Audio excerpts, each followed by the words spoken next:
পরবর্তীতে তিনি লন্ডন পৌঁছান।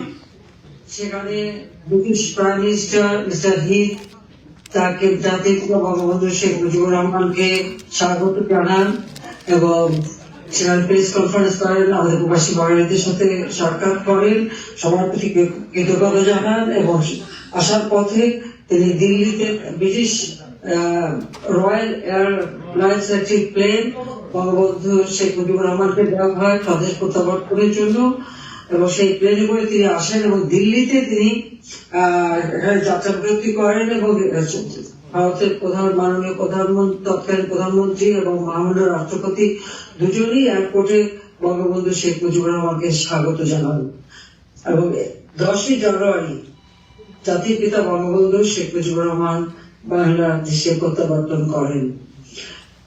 দীর্ঘ 9 মাস তিনি কারাগারে বন্দী ছিলেন। পাকিস্তানি হানাদার বাহিনী যখন গণহত্যা শুরু করলো তখনই জাতির পিতা বঙ্গবন্ধু শেখ মুজিবুর রহমান স্বাধীনতার ঘোষণা দেন, যে ঘোষণা বিটিআর এখনকার বিজিবি, সে সময় এটার নাম ছিল ইপিআর পিলখানা ফাঁড়িতে সুবেদার মেজর শওকত আলী এবং তার সঙ্গে আরো 3 জন সঙ্গী নিয়ে তিনি ওখানে অপেক্ষা করছিলেন যে এই ঘোষণাটা আসার সাথে সাথে, কারণ এটা পরিকল্পিত ছিল, ঘোষণাটা আসার সাথে সাথে ওয়ারলেস এর মাধ্যমে বাংলাদেশে পৌঁছে দেওয়া হবে। আর অপরদিকে বলদা গার্ডেনে সেখানে ইঞ্জিনিয়ার নুরুল হক নামে একজন ছিলেন, তিনি একটা ছোট্ট ট্রান্সফরমার রেডি করে বসেছিলেন যে এই ঘোষণাটার সাথে সাথে যেন ওখান থেকেও প্রচার করে দেওয়া হয়। যা 15 আগস্ট পরে যারা ক্ষমতা এসেছিল কোনো বিষয়ে কোনো উদ্যোগী তারা নেয়নি, লুটেপুটে খেতে এসেছিল, বাংলাদেশকে আবার দরিদ্র রাখতে চেয়েছিল। 20 বছর পর আওয়ামী লীগ সরকার আসার পরেই না বাংলাদেশের অগ্রযাত্রা শুরু। এরপর আবার একটা চক্রান্ত, 2001-এ আমরা আসতে পারলাম না, ভোট বেশি পেয়েছিলাম, আমরা আসতে পারিনি। তারপর অনেক চড়াই উতরাই, আপনাদের মনে আছে, আপনারা আমার পাশে ছিলেন। আমি বিদেশে আমার ছেলের বউ অসুস্থ, মেয়ে অন্তঃসত্ত্বা, তার ছেলের বউকে দেখতে এসেছিলাম, ছোট বাচ্চা। সেই সময় আমাকে দেশে ফিরতে দেবেন, আমার বিরুদ্ধে হত্যা মামলা দিল, ওয়ারেন্ট ইস্যু করলো। যখন ওয়ারেন্ট ইস্যু করলো তখন আমি সিদ্ধান্ত নিলাম আমি দেশে ফিরে যাবো।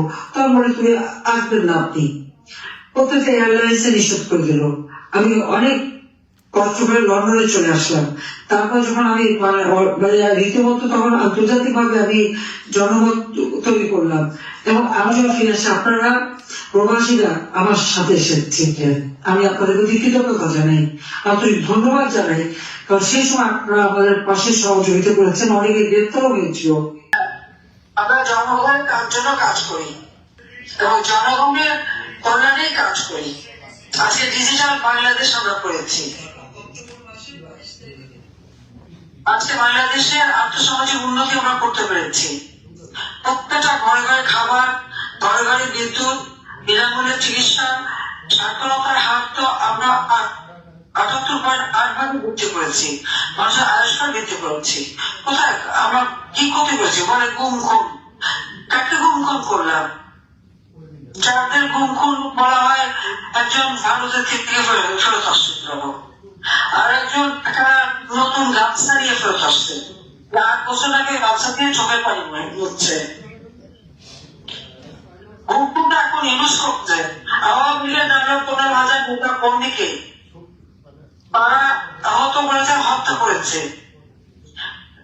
নেতা কর্মী শুনে তাদের মা নামাজ পড়া অবস্থায় সেই মায়ের মাথার পায়ে দিয়ে তাকে মেরে ফেলেছে। মা, বাবা, ভাই কাউকে তো ছাড়ছে না।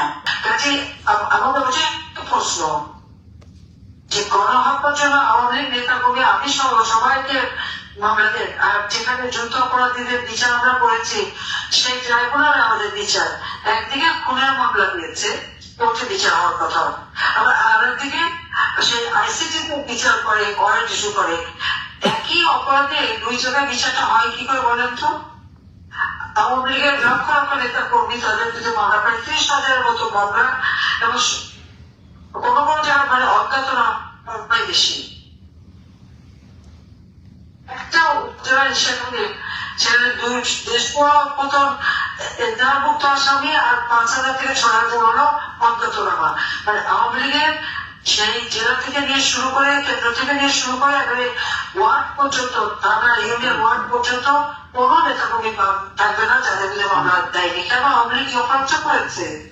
আওয়ামী লীগ ক্ষমতা থাকতে জনগণের পেটে ভাত জুগিয়েছে, তাদের মুখে ভাত দিয়েছে। যারা একবেলা ভাত খেতে পারতো না, তার 3 বেলা খেতে পারে সেই ব্যবস্থা করে দিয়েছিল। সকলের ঘর বাড়ি পুড়িয়েছে। এগুলি তার একটা পরিকল্পনার অংশ হিসেবে তো করা। বঙ্গবন্ধু ভবন তার আগুনে পুড়িয়েছে। এই হত্যাকাণ্ড এবং যত ঘটনা সবার আসল মাস্টারমাইন্ড তো ইউনূস। পরিকল্পিত ভাবে করেছে। এখন আমার প্রশ্ন, আমার কথাটা হচ্ছে স্পষ্ট যে আমার হাতে যে প্রতিষ্ঠানগুলি এখন প্রস্তুত করছে, পরমাণু বিদ্যুৎ কেন্দ্র, যমুনা নদীর উপর বঙ্গবন্ধু রেল সেতু, কুড়িগ্রাম থেকে গাইবান্ধা সেতু থেকে শুরু করে যতগুলি সেতু, সড়ক, রাস্তাঘাট বা প্রতিষ্ঠান আমি তৈরি শুরু করেছিলাম, যারা এখন 2024 সালে চালু হওয়ার কথা, 25 সালে চালু হওয়ার কথা। ভূমি জঙ্গিবাদী, সন্ত্রাসী এবং যারা তারা কেউ কিন্তু ওটা উদ্বোধন করতে পারবে না। অধিকার নাই। তারা একটা মেট্রো রেল থেকে শুরু করে আমাদের এলিভেটেড এক্সপ্রেসওয়ে, সেতু ভবন, সড়ক ভবন, দুর্যোগ মন্ত্রণালয়ের ভবন সব যখন আগুন দিয়ে পুড়িয়েছে, তখন কেন আপনারা কিছুই করি নাই, আমাদের সবগুলি পুড়িয়ে ধ্বংস করবে। তখন আমার হাতে যেগুলি কাজ শুরু, সেগুলি সে উদ্বোধন করে তার লজ্জা করবে না?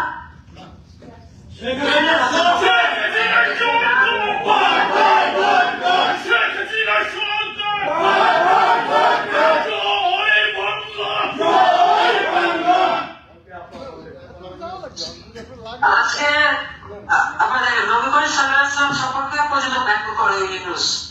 কত বড় সাহস! তারপর মাজার শরীফ থেকে শুরু করে সে সব জায়গায় তারা ভাঙচুর করছে, ওরা মাসায়কে বলতে অপমান করছে।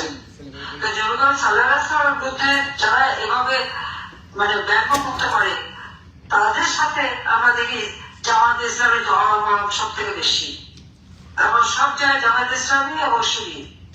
আর ওই আইসিটিতে যেখানে যুদ্ধাপরাধীদের বিচার আমরা করেছি, সেখানে আমার নাকি বিচার করে ফাঁসি দেবে। আমি দেখি ওদের, আমিও দেখতে চাই ওদের ফাঁসি কত জোর আর কে কাকে ফাঁসি দেয়।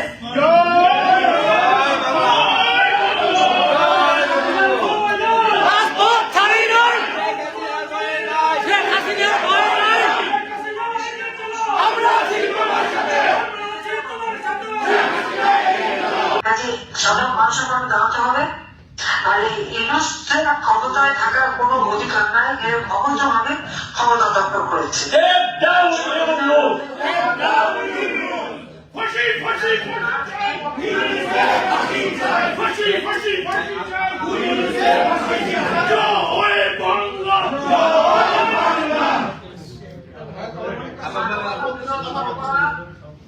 মানবতা বিরোধী অপরাধ, নারী নির্যাতন, ছাত্র হত্যা, শিশু হত্যা, নির্দেশ মতো তার পরিকল্পনা, তার মাস্টারমাইন্ড দিয়ে করা।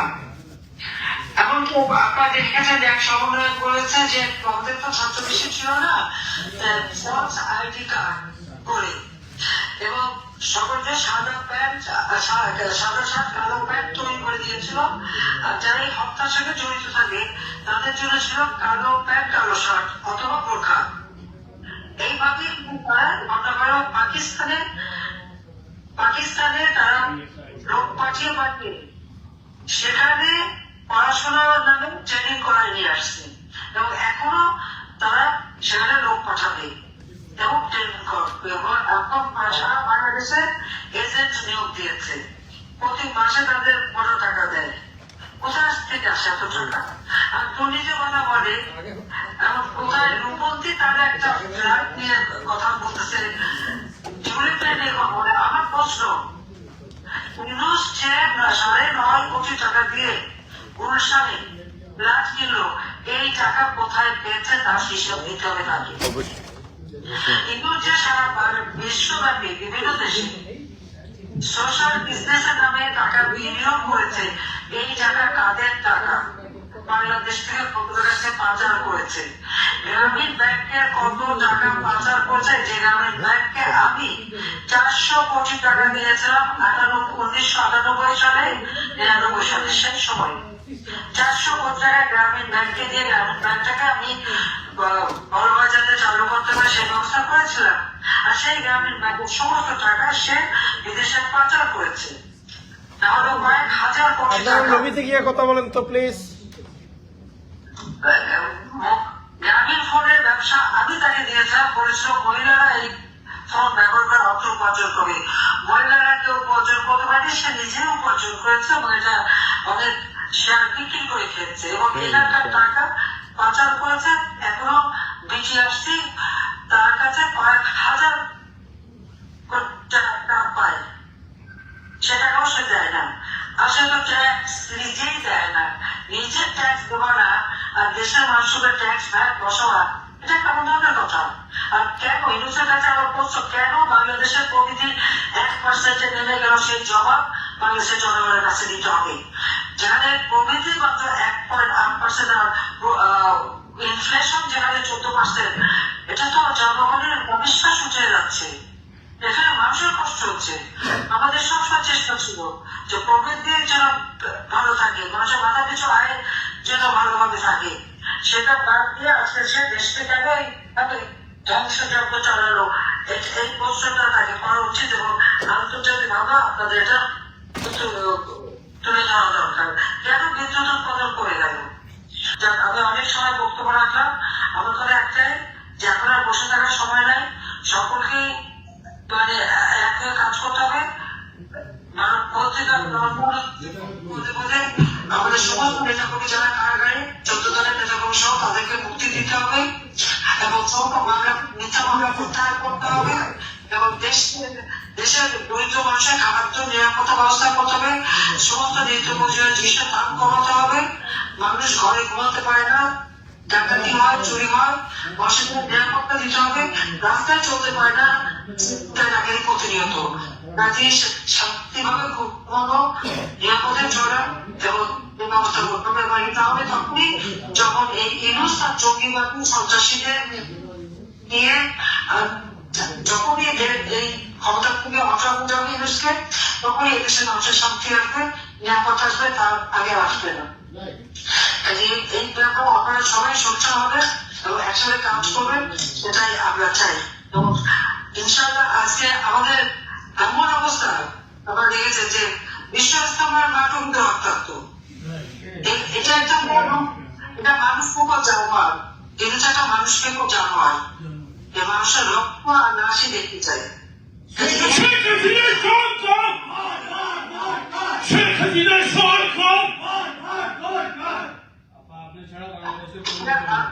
আমি বিদায় নিচ্ছি, আমি এখন আমার বক্তব্য শেষ করছি। সবাই ভালো থাকেন, কিন্তু সংগঠনটা করতে হবে স্থানীয় যারা আপনাদের প্রতিনিধি, মানে আপনাদের